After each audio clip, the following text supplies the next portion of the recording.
గుంటూరు జిల్లా పెదకాకాని ఒక మండల కేంద్రం. పెదకాకాని మండల కేంద్రం. పెదకాకాని పొన్నూరు అసెంబ్లీ నియోజకవర్గంలోని ఒక చైతన్యవంతమైన మండలంగా కనిపిస్తుంది. ఈ మండలంలో గ్రామాలు చూద్దాం ఒకసారి.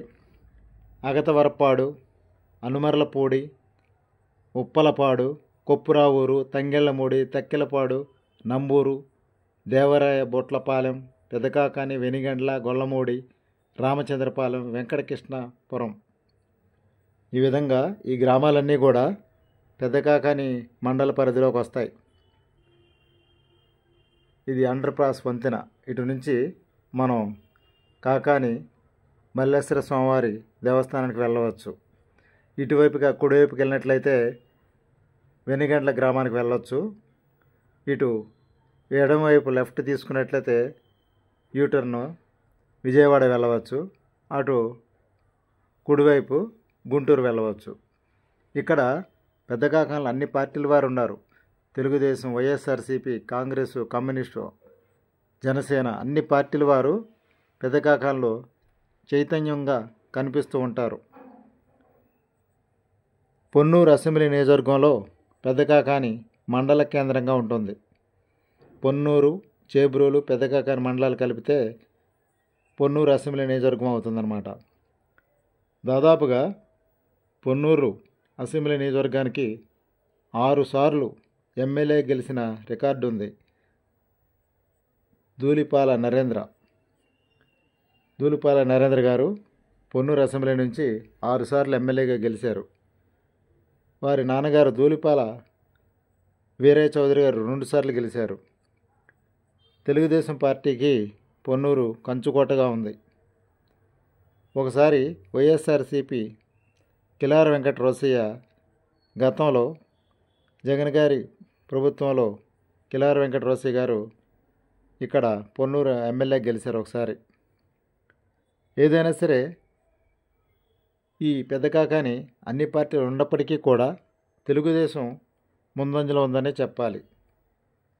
ఈ అండర్ పాస్ వంతెన నుంచి ఇటుగా వెళ్ళినట్లయితే మనం కాకాని దేవస్థానం అంటాం కదా, శివాలయం, శ్రీ మల్లేశ్వర స్వామివారి గుడికి వెళ్ళవచ్చు అన్నమాట. ఇటు నుంచి అండర్ పాస్ నుంచి వెళ్ళినట్లయితే ఎడమవైపు విజయవాడ వెళ్ళొచ్చు, కుడివైపు గుంటూరు వెళ్ళొచ్చు. కాకాని ఇంకో విశిష్టత ఏమంటే కాకాని తోట అంటారు కదా, బైబిల్ మిషన్ చర్చి, కాకాని తోట, స్వాస్థ్యశాల, ఫాదర్ ఎం దేవదాస్ అయ్య గారు బైబిల్ మిషన్ ఫౌండర్. వారి కాకాని తోట చాలా ప్రసిద్ధి చెందింది. రాష్ట్రం నలుమూల నుంచి కూడా ప్రతి సోమవారం క్రైస్తవ సహోదరులు, భక్తులు చాలామంది కాకాని తోటకి వస్తూ ఉంటారు. ఈ రకంగా ఎంతో చరిత్ర ఉంది కాకాని. అదేవిధంగా ఈ పెదకాకానికి మరో విశిష్టత ఏమంటే పెదకాకాని దర్గా, బాజీబాబా దర్గా, హజరత్ సయ్యద్ బాజీబాబా దర్గా దాదాపుగా 500 సంవత్సరాల చరిత్ర గల బాజీబాబా దర్గాకి మన రాష్ట్రం నుంచే కాక కర్ణాటక, తమిళనాడు, తెలంగాణ, ఇతర రాష్ట్రాల నుంచి కూడా ముస్లింలతో పాటు హిందువులు కూడా వచ్చి మొక్కులు చెల్లించుకోవటం ఇక్కడ విశేషంగా చెప్పుకోవచ్చు. పెదకాకాని దర్గా ఏదైనా సరే సర్వమతాల సమ్మేళనంగా హిందువులకి, ముస్లింలకి, క్రైస్తవ సహోదరులకి అందరికీ పెద్ద పెద్ద దేవాలయాలు, మందిరాలు, చర్చీలు, మసీదులు ఈ కాకానిలో చూడవచ్చు మనం. ఇది ఒక రికార్డుగా చెప్పవచ్చు. హిందువులకు శివాలయం కాకాని సాంబశివస్వామి అంటాం కదా, అదే మల్లేశ్వర స్వామివారు అంటాం కదా, మల్లేశ్వర స్వామివారి దేవస్థానం. ఇటుగా వెళ్ళినట్లయితే దేవస్థానం దగ్గరికి వెళ్ళిపోతాం. ఈ ముఖద్వారం నుంచి ఎడం చేపు డైరెక్ట్గా వెళ్ళినట్లయితే శివాలయంకి వెళ్ళిపోవచ్చు అన్నమాట. శివాలయం ఎంతో ప్రసిద్ధి చెందింది. ఈ విధంగా చర్చి, మసీదు, శివాలయం ఇట్లా 3 మతాలకు సంబంధించిన ముఖ్యమైన కూడలి ప్రాంతంగా, కూడలి కేంద్రంగా పెద్దకాకని మనం చూడవచ్చు. ఇక్కడ అన్ని పార్టీల వారు కనిపిస్తారు. జనసేన, తెలుగుదేశం, వైఎస్ఆర్సీపీ నేతలు కనిపిస్తూ ఉంటారు. ఆళ్ల అయోధ్యరామిరెడ్డి ఈ పెద్దకాకాని నుంచి రాజ్యసభ సభ్యులుగా వైఎస్ఆర్సీపీ నేతగా పనిచేస్తున్నారు.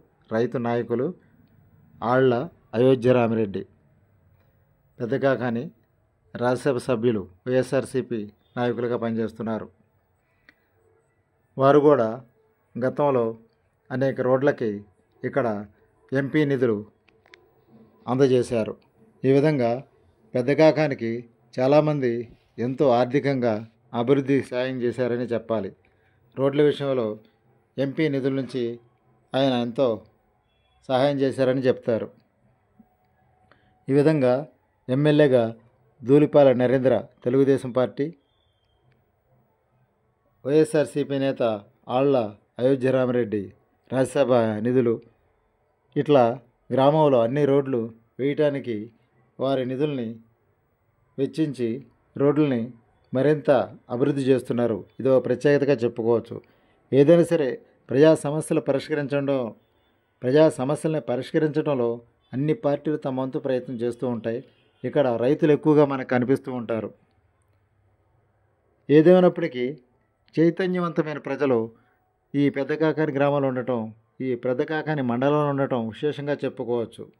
అన్ని పార్టీల వారు ఉన్నారు. మత సామరస్యం ఉంటుంది. ఎవరి మతాన్ని వారు గౌరవించుకొని ఇలా భక్తి శ్రద్ధలతో దేవాలయానికి వెళ్ళాలన్నా, చర్చికి వెళ్ళాలన్నా, మసీదుకి వెళ్ళాలన్నా ఎవరి ధర్మం వారు పాటిస్తూ ఉంటారు. అది పెద్దకాకాని విశిష్టతగా చెప్పుకోవచ్చు. ఏదైనా సరే రైతులు ఎక్కువగా ఉంటారు. వరి తదితర పంటలు పండిస్తూ ఉంటారు. జాతీయ రహదారి నేషనల్ హైవే కూడా పెద్దకాకాని ఈ గ్రామంలో నుంచి వెళ్తుంది. ఒకప్పుడు ఇరుగ్గా ఉండే ఈ పెద్దకాకాని రోడ్లు విస్తరణ చేయడం వల్ల విశాలంగా కనిపిస్తుంది. రవాణాకి సదుపాయం కలిగించిన వారు అయ్యారు. గతంలో నేషనల్ హైవే చాలా ఇరుగ్గా ఉండేది. దాన్ని వెడల్పు చేయటం వల్ల చాలా అభివృద్ధి చెందిందనే చెప్పాలి. ఇది పెద్దకాకాని మల్లేశ్వర స్వామివారి దేవస్థానానికి వెళ్ళే ప్రధాన రహదారి. ఇది గ్రామంలో పెద్దకాకాని శివాలయంకి వెళ్ళే దారి అన్నమాట. ఇటు నుంచి ఇటు వచ్చినట్లయితే ముఖద్వారానికి వస్తాం మనం. ఎడమవైపు వెళ్ళినట్లయితే గుంటూరు వెళ్ళవచ్చు. కుడివైపు యూటర్న్ తీసుకున్నట్లయితే విజయవాడ వెళ్ళవచ్చు. నేషనల్ హైవే ఉండటం పెద్దకాకాని విశేషంగా చెప్పుకోవచ్చు. అందువల్ల అభివృద్ధి చెందుతుందని చెప్పాలి. గుంటూరు, విజయవాడ నగరాల మధ్య అమరావతి రాజధానికి సమీపంలో పెద్దకాకాని ఉండటం వల్ల మరింత అభివృద్ధి చెందుతుందని చెప్తున్నారు. అయితే పెద్దకాకానిలో కొన్ని రోడ్లు ఇంకా అభివృద్ధి చేయాల్సి ఉంది. ఆ రోడ్లు కూడా వేసినట్లయితే మరింత ప్రజల్లో వ్యతిరేకత ఉండదని, ప్రజా సమస్యలు పరిష్కరించడంలో నాయకులు ముందుంటారని చెప్తున్నారు. ఏదైనా సరే కొన్ని రోడ్లు వేయాల్సి ఉంది. ఆ రోడ్లు పూర్తి చేస్తారని చెప్తున్నారు. పెద్దకాకాని మండలం, పొన్నూరు